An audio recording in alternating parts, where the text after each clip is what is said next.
Hello! So, I had a plan for this one. I thought I'd set everything up prior so that I can actually show you what I'm on about. So, all I have set up here is sort of a very basic scene with a lot of cubes.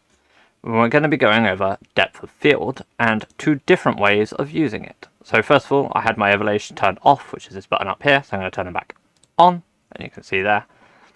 I'm going to select my camera, because all of the depth of field information is in your camera, and I'm going to turn on depth of field. Now, the first thing I'm going to do is I'm going to just reduce it all the way to 0, and you'll see that I've got absolutely nothing, so I need to put a little bit on. Now everything has been blurred so much that it's just not visible, so as I increase, slowly things will start to come into vision, as you can see here, which I'm hoping this will go to show you that the lower number that you have in this distance, the more blurred out everything will be, and as I get up really high, things that are in the close area should start to blur. But I'm going to go back to 1 for a second. Next up, I'm going to show you the aperture and the f-stop. So the f-stop ratio will give you lower numbers, gives you more defocus. So as I go down here, almost completely gone, and as I go up, it will be focused all the way through. But I'm going to leave it on about 2.8 here. So, how do I know how far away that cube is in order to get that cube here in focus? Well, I could just increase the distance until it looks to be in focus, which a little bit more, maybe about there. Is that in focus? Let's actually decrease the f-stop to make it slightly more obvious.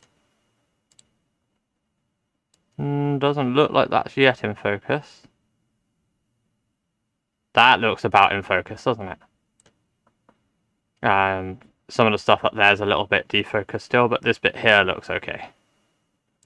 Okay, so what we're going to do is that is really unintuitive. That is not a good way of telling.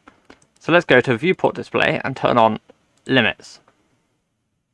Now as I increase this, you can see that there is a little yellow bar, so I can actually use that little yellow piece here to tell what will be in focus and what won't. Then if I decrease the depth of field, not that one, if I decrease the f-stop, I put the f-stop really low down just so it exaggerates the effect. But as you can see, we've got this front piece here in focus, and as you go further back, more and more defocused. What if you want it to be slightly more intuitive, or if perhaps you even wanted to animate it? Well, what I'm going to do to that is I'm going to go in, and I'm going to go in and add in an empty object, which should be here somewhere. Empty, there we go. It doesn't matter which one you use, it genuinely doesn't, so I'm going to use plain axis. Then I'm going to reselect my camera, and back in this depth of field you see you have a focus object. So if I click here and find my empty,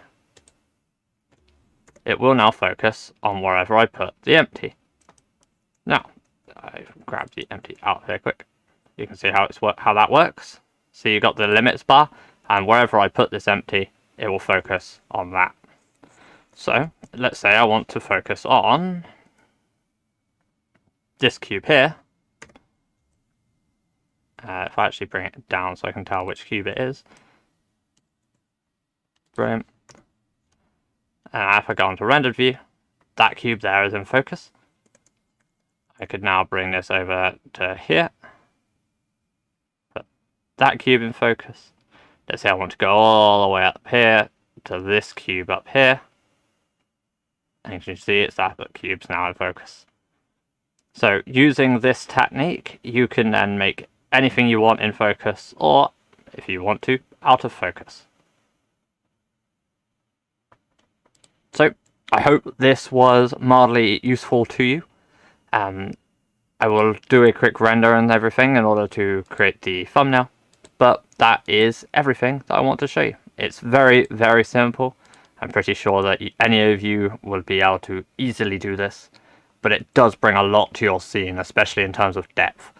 Like, just looking at that, you can already see that it looks like it has more depth to it, and that is a good thing.